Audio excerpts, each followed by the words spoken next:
रितेश भी आ रहा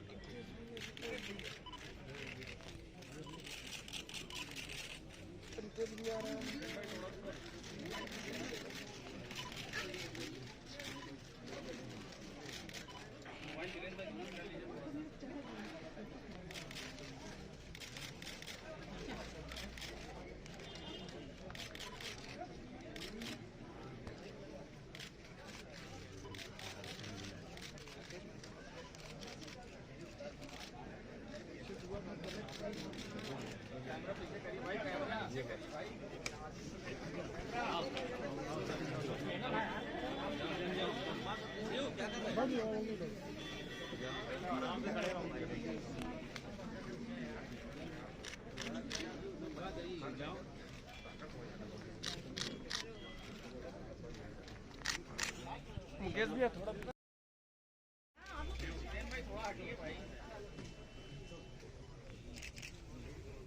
मुकेश भी थोड़ा पीछे।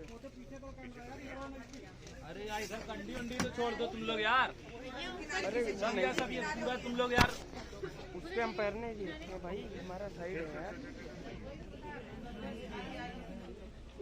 चलो आप अंदर चलो।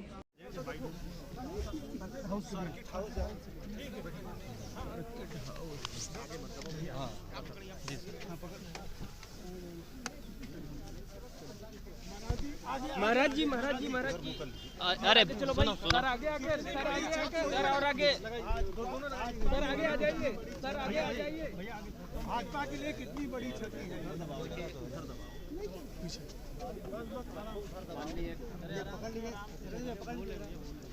केसीनाथ त्रिपाठी जी भारतीय जनता पार्टी के एक वरिष्ठ नेता थे, एक विचारवान वरिष्ठ कार्यकर्ता थे। जिस भी दायित्व को पार्टी ने उन्हें सौंपा उसका सफलतापूर्वक निर्वहन उन्होंने किया। एक विचारधारा के प्रति उनकी प्रतिबद्धता, समाज के प्रत्येक तबके को साथ लेकर चलने की सामर्थ्य, एक उत्कृष्ट अधिवक्ता, संविधानविद, भारतीय जनता पार्टी के प्रदेश अध्यक्ष या विधानसभा के अध्यक्ष और एक राज्यपाल के रूप में सभी दायित्वों का उन्होंने कुशलतापूर्वक निर्वहन किया। आज प्रातः 89 वर्ष की उम्र में उन्होंने अपने भौतिक देह को छोड़ करके परमधाम की यात्रा पर प्रस्थान किए हैं। इस अवसर पर प्रदेश शासन की ओर से, प्रदेश की जनता की ओर से उन्हें विनम्र श्रद्धांजलि अर्पित करने के लिए मैं यहाँ पर आया हूँ। सहजता, सरलता, विद्वता और समन्वय का जो एक उत्कृष्ट उदाहरण उन्होंने प्रस्तुत किया, उस एक युग का अंत हुआ है। मैं इस अवसर पर उन्हें विनम्र श्रद्धांजलि अर्पित करता हूँ। नहीं रहे, किस तरह का दुख का क्षण है और कैसे शोक संवेदना व्यक्त करने पहुंचे? श्रद्धेय केशनाथ त्रिपाठी जी एक विराट व्यक्तित्व के धनी थे। हाई कोर्ट के वरिष्ठ अधिवक्ता होने के नाते से उनका कानून का ज्ञान और विधानसभा के अध्यक्ष होने के नाते से उनका लेजिस्लेचर के ऊपर कमांड थी। मैं 1991 में पहली बार जिस समय विधायक बना तो वो माननीय विधानसभा के अध्यक्ष बने थे। कई बार विधानसभा के अध्यक्ष रहे, संगठन के नाते भारतीय जनता पार्टी के प्रदेश अध्यक्ष रहे। मेरे को एकदम स्नेह के साथ पुत्रवत मानते थे। उनके साथ मैं लगभग 20 देश पूरी दुनिया में घूमा हूँ। हर क्षण उनसे सीखने को मिलता था।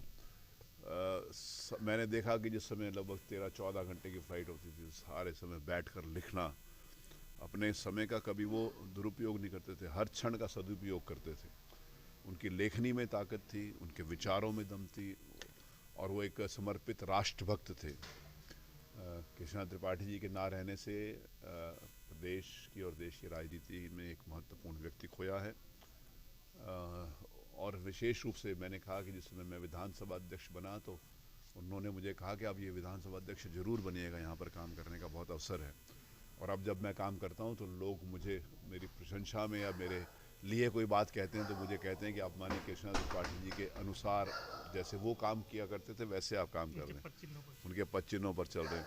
तो ये मेरे लिए बड़े सौभाग्य की बात थी कि मैं उनके द्वारा बताए गए रास्ते के ऊपर काम कर रहा हूँ और उनके नाम से मेरी पहचान होती है। ये मेरे लिए एक सुखद बात होती है। संस्मरण आपके साथ? बहुत ऐसे संस्मरण हैं जो उनके साथ मेरे रहे। मैंने कहा कि हम संगठन में भी एक बार ऐसा अवसर आया कि किसी एक व्यक्ति को किसी जिम्मेवारी को पद देना था, तो मैंने ऐसे सामान्य भाव से कहा कि ये तो अच्छा नहीं है आपके प्रति, इसने ऐसे बोला। उनका मेरे को इस बात का कोई फ़र्क नहीं पड़ता कि मेरे प्रति क्या बोल रहा है, मुझे इस बात का अंतर पड़ता है कि संगठन के प्रति कितना जिम्मेवारी के साथ वो काम कर सकता है। मतलब अपने व्यक्तिगत आलोचना के बाद भी अगर कोई व्यक्ति अच्छा है तो उसको संगठन के नाते से कैसे उसको स्थान दिया जा सकता है, ये उनकी कई देशों की यात्रा, मैंने लगभग 20 देशों की यात्रा मैंने उनके साथ की है। और मेरे को वो क्षण याद है जिस समय हिंसा हुई थी 1993 में विधानसभा के अंदर। माननीय कृष्णा त्रिपाठी जी और मैं पास में बैठे थे, जब उनको चोट लगी तो मैं उनको बाहर लेकर आया था। ये थोड़े दिन पहले ही मेरे विधानसभा के फोटोग्राफर में जब मैं अध्यक्ष बन गया तो उन्होंने वो फ़ोटो दिखाई। तो वो ऐसे क्षण जिस समय मतलब एक रोमांच वाले होते हैं कि कैसे क्या किस प्रकार से क्या किया जाए, क्या ना कर दिया जाए। तो वो मेरे उनके संबंध थे। वो वहाँ के गवर्नर रहे बंगाल के, तो उन्होंने मुझे फ़ोन करके बुलाया कि आप आए नहीं मेरे पास आए। तो फिर मैं उनसे मिलने गया, सिर्फ गवर्नर उनसे मिलने गया। और वहाँ पर भी जो मैंने कहा जो एक वार्मथ होती है, जो एक अपनापन होता है, जो स्नेह होता है, पूरा समय मेरे साथ रहकर व्यक्तिगत रूप से गवर्नर का मेरे ख्याल है प्रोटोकॉल के तोड़ कर भी मेरे साथ हर समय सारा समय रहे। तो मैंने कहा मेरे उनके साथ बहुत संस्मरण है। अध्यक्ष बनने के बाद भी जिस प्रकार से उनका मार्गदर्शन मेरे को मिलता रहा, टेलीफोन आते रहे, तो ये मेरे लिए एक सुखद क्षण था। दुर्भाग्य से हमने उनको खोया है, आज वो हमारे बीच में नहीं है। उनके ना रहने से एक देश का प्रखर राजनीतिज्ञ और समाज सेवी हमने खोया है। भगवान के चरणों में प्रार्थना है कि इस दुख को सहने के उनके परिवार को और उनके बृहद परिवार को संगठन और समाज के नाते से शक्ति दे, यही मेरी प्रार्थना है।